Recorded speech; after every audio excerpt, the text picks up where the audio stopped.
Well, hello, hello, and welcome to the Coaching Business Spotlight Show. I'm your host, Kat Connect. And for February this year, we are going to focus on the podcast, this episode and our next episode on relational marketing.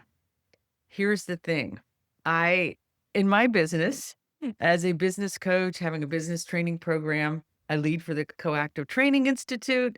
So I get to be in front of a lot of coaches and connect with them and talk to them. And I teach certification for the Coaches Training Institute. The old name, the Coaches Training Institute. It is now called the Coactive Training Institute, probably for 10 years now. Anyway, that's where my mind is today, slipping a little bit. I hear this so often. So I hear this a lot from coaches. I do not like marketing. I hate marketing. I am afraid of marketing. Marketing brings about dread for me. I'm not exaggerating in this. There's a lot of emotion that comes forward about that. So this is why I love to focus on this. And it's one of my primary ways that I help coaches is to really get clear on how to market in a way that feels good, right? We have that, we call it like icky, cringy. You don't want to push people. People don't want to be pushed. The people you most want to work with are probably people who don't like being pushed. Because often people are attracted to coaching because they have an independent spirit. They're creative people. There's something they really want, and they don't want to have something sold to them in a way that is inauthentic, because the coaching relationship is all based on trust and authenticity and transparency. I'm gonna begin here talking about in my book, Evolve Your Coaching Business. I wrote about all my experiences with marketing, and I'm gonna talk about some of them here today. But I had this awakening, let's say, when I had a conversation with Lynn Abate Johnson. Now, I met Lynn years ago. She was working for the Coactive Training Institute, and she was doing their marketing, and she was doing their internet marketing and doing social media. And she actually was in a course that I taught, so we connected that way, and I really just liked her right away, loved her energy, and so we began chatting. I reached out to her, and I wanted to find out, like, what she knew about marketing, because she obviously knew some things, and I asked her if she would be willing to be interviewed for my book. So there is an interview in my book if you have a copy. If not, you can grab a free copy in the community area of our Mighty Networks platform, or just reach out to me, a free ebook of this. In the interview, I asked her about her top tips. Now, I was in a spot, and so I'm just like, I know a lot about marketing, but I still have a lot to learn. I think that's part of the fun. It's part of the challenge of marketing, is that you have to continually kind of learn things. Take it. There's, of course, with the internet, there's always things are changing. But what Lynn said to me brought me so much comfort. And there's a word beyond comfort. It was like, yes. The thing that I love doing the most that has worked for me all these years to bring in new clients, bring in new business, grow my business in a way that I really have really liked, she said, is still the number one way to market a coaching business. And that is relationships. Right? We say it's relational, not transactional. As coaches, we are thinking about the people, not just the sale, not just how many people can I sell something to, but the actual people that we want to work with. And it's not even just that. As coaches, we want to be in community with others. We want to be connected. It's what has drawn us to coaching in the first place is, oh my gosh, it is so fulfilling to be working with other people and partnered and connecting with people who are of like mind. So that's the number one thing I just want to drop in here today, is that actually the most effective marketing technique is in your wheelhouse as a coach. Okay. So just take that one in. You know about creating relationships. You personally most likely have some very good relationship building skills, talents, ways. And as a coach, all of coach skills are relationship skills. So you have those. Right? So although there are a lot of things in marketing that can be challenging because there is an ever shifting marketplace, this one is fairly simple. And as I put in my blog this week, dare I say, easy. This one's easy. Really don't want to I don't wanna, like, bypass the challenge that can be there, even though this part is easy, but if you focus on this first, and this is your come from place and your go-to place is about relationships, then all of your marketing will be easier. So, there's a short and a long game I'm gonna talk about, and I'm gonna unpack that in the next podcast episode. There's a little tease. The short and the long game, kind of pulling them apart because 'cause they're both equally important.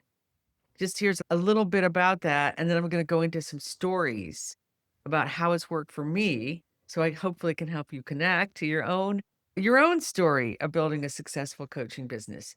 The short game, it's in my book. It's a very important piece of the training course that I offer. I call it personal touch. Personal touch marketing activities. It's just what it says what it means. This is where you personally reach out to one person. This is the personal touch. You can have a blog and a podcast, and you can have a following on social media.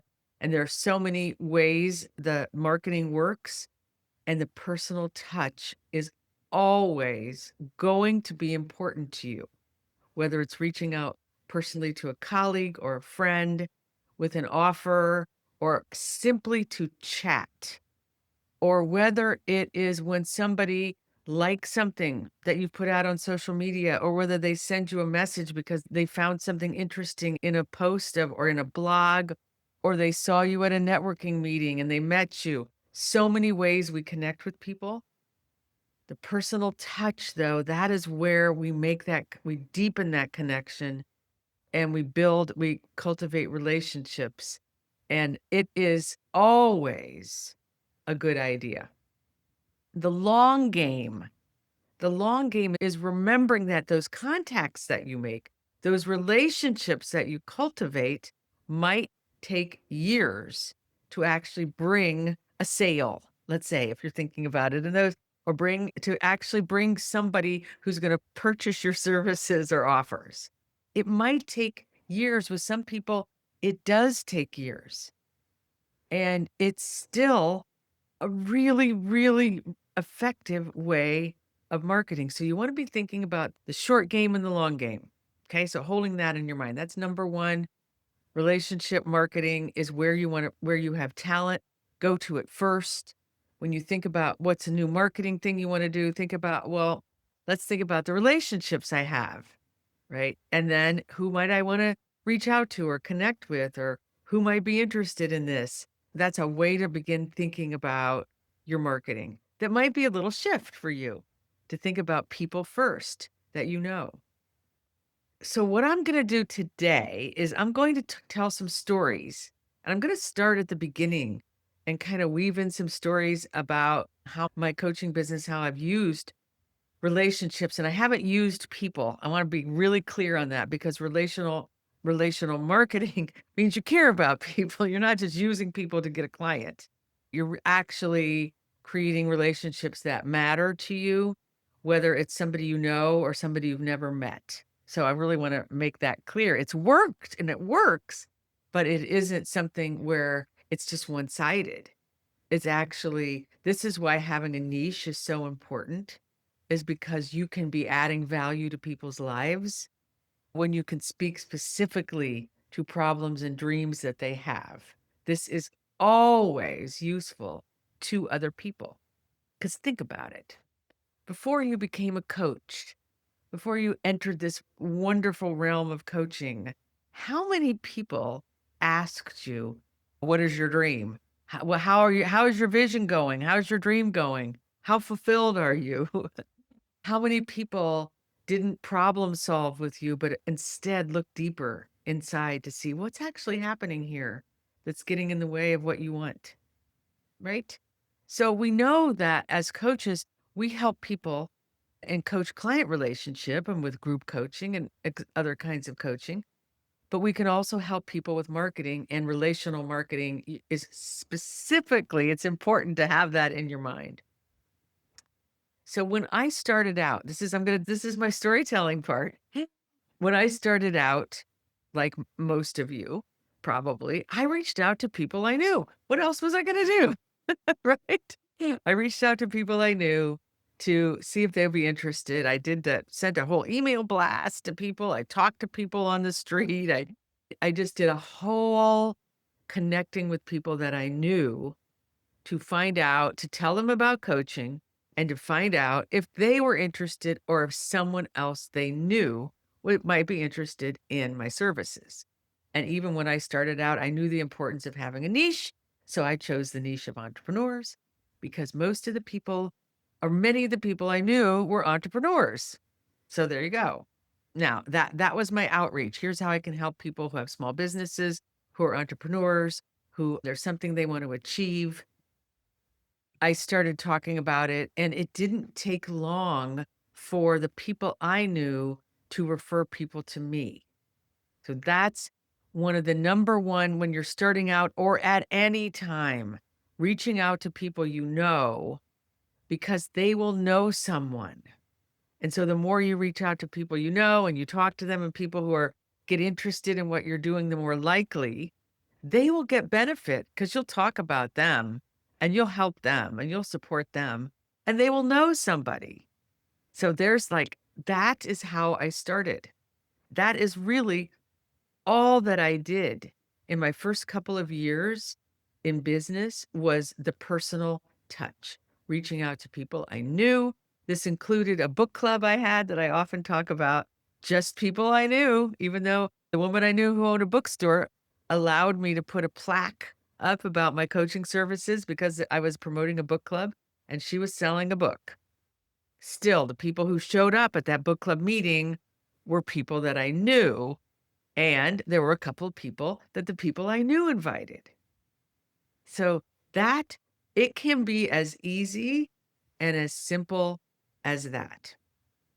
And I'm going to say, I'm going to continue with when I started out. One more story about that, and then I want to come back to this topic.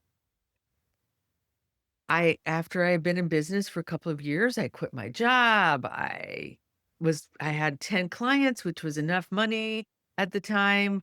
I had a contract with the YMCA to coach 10 of their employees on a team. So I was doing pretty well and I was feeling good. I was growing my business. Then I moved from a small town where I knew a lot of people, had a lot of connections to a big city called Los Angeles, where I actually only knew one person. And I had, in some sense, I was like, oh my gosh, I have to start over. But what I found was that same activity was what helped me kind of keep my business growing, recharge it, and actually take it to a new level. I joined a networking group. Excuse me. I found a spiritual community and I started attending services and I signed up for a class. Uh, I started meeting people. I went to an ICF chapter meeting in Los Angeles. So I started connecting with colleagues. And what I discovered was what I had learned in a small town where I knew people and people already liked me, came pre approved. I could actually do the exact same thing in a whole new setting. So I want you to take those two things, kind of think about that for yourself. This was when I was starting out. So this is when I had an email, but there was no internet marketing, there was no social media. And where I want you to be thinking now, no matter how big your business is, or if you have no clients right now, this one thing is still important. It is super important. It will always be important. And there are moments that I have such vivid memories of. So that kickstarted things. for me. Oh, right. I met some people at the class and it was along a personal growth. And so I remember somebody there said, "Oh, I'm interested in your services." And she hired me. And then she knew some people. And then there were some colleagues and they knew some people. And then I took another class and then I joined another networking group and then I had people over for lunch. I once had a client early on and she was shy. She was an introvert, but she loved the one-on-one connections. And so we brainstormed about her business and about how she was going to achieve the success she wanted. She had a really big goal. I think it was within 2 years, she wanted to quit her job, which was a very lucrative job, working at an organization, and she wanted to replace her income. So she was a go-getter, just gonna say. And the one marketing activity that we decided what she was gonna put all her focus on was inviting people to lunch or to coffee or tea who were in her niche that she either had a connection with, or this woman was brave, or she didn't. She would just find out, well, who are the people at a certain organization where she knew somebody who worked there, and she would ask them, "Well, who do you know who works at this organization that, is in a position that what's my niche?"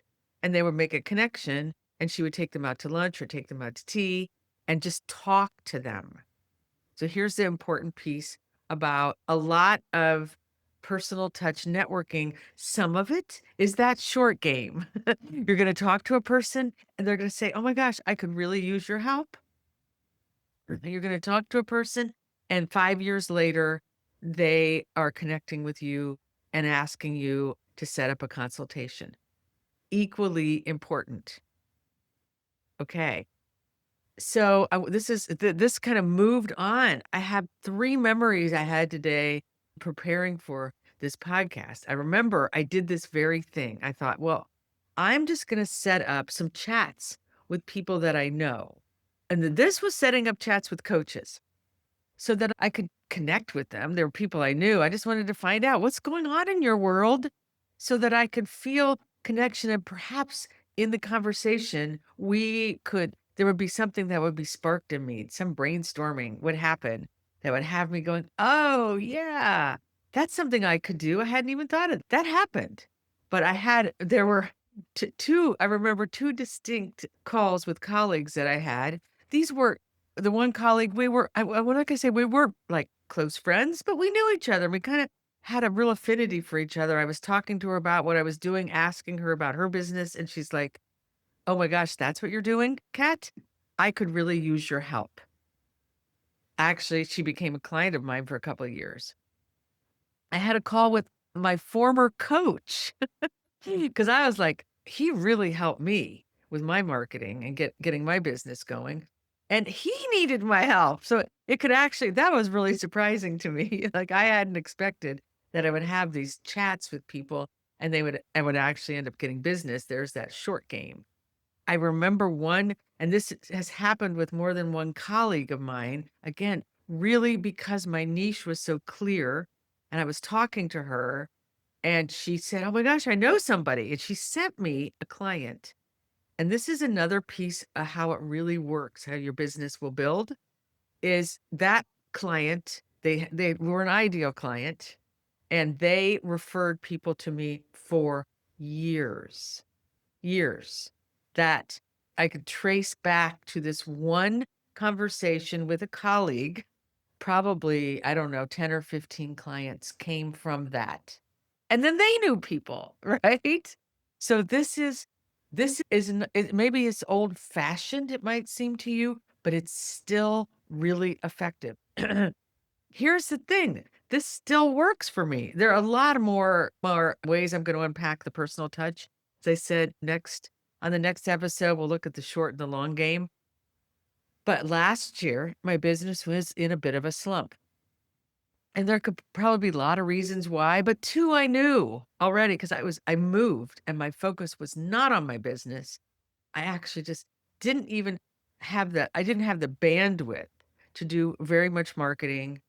And then I hurt my hip and I was in it going to doctor visits and in rehab, and I was very focused on other things. This is the true thing. when I'm not focused on my business and doing my marketing activities with my whole heart in it, things can get into a bit of a slump. And it happens just anyway in business. There's the high times and there's the low times. But anyway, I remember I was sitting in my office and just kind of thinking about, okay, so the business is in a bit of a slump. And what do I do? Bingo. Same thing. I was like, "Oh, right. I'll just reach out to people I know." Not for that, not to say, would you like to be my client? Do you want how about my business training program? What about my coach and training program?" What I didn't it wasn't a sales call. It was a chat. I reached out authentically. I wanted to find out about what was happening with this person, and, there might be an opportunity for some there might be an opportunity to do something together. There might be an opportunity I could help them. There might be an opportunity they could help me just in a brainstorming with a new idea, and maybe there would be some direct connection to an offer I had. I had wonderful experience with this. I talked to some people and it was really good just to touch base, to hear what they were doing. We kinda brainstormed about some of our challenges, and here's kind of a weird thing in here. So there's a lot of linear pieces to relational marketing, but here's a piece that is always true for me when I think about energy. I was in a I it got me into a very positive energy field. I was uplifted. I got excited. I got re-energized around having a coaching business because these people, they were talking about their businesses and what they were doing and how things were working. And I got re-energized and new ideas. I got some new ideas. I got sparked and new people came my way. I don't I can't say, did any one of those people refer somebody to me? There was maybe not a direct connection, and there might have been one that I didn't even notice out on social media. Because now that we're connected and I'm posting as I do, they're commenting more, and I'm commenting back to them, and I'm interested in, "Oh my gosh, oh, that's that thing you talked about. This is so cool." So I'm out there commenting on their things. So there is some tactical piece, but I also think the energy piece is as important as anything else to remember. So connecting with people one on one, having a chat, having a conversation, it's always going to be effective.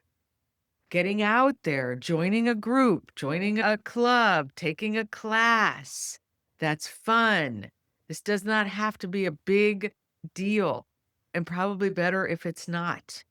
And remembering that you have a talent, you have a skill for one-on-one connection with people. Use your skills, use your talent.